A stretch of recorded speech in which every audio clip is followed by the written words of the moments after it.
पहिलेच्या काळात राणीच्या पोटातून राजा जन्माशयाचा, पण ज्या दिवशी बाबासाहेब आंबेडकरांनी या देशाचं संविधान लिहिलं, मतपेटीतून राजा निर्माण होऊन राहिला.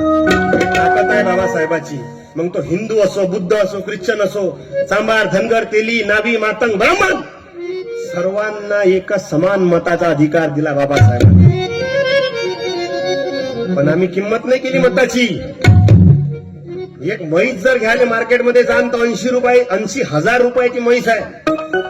एक चांगली जोडी जर घ्यायची आहे बैलाची तर 1.5 लाख रुपये किंमत आहे बैल जोडीची. आणि चांगलं कुत्र जर घ्यायचं असेल तर 5 ते 10 हजार रुपयाचं एक कुत्र आहे.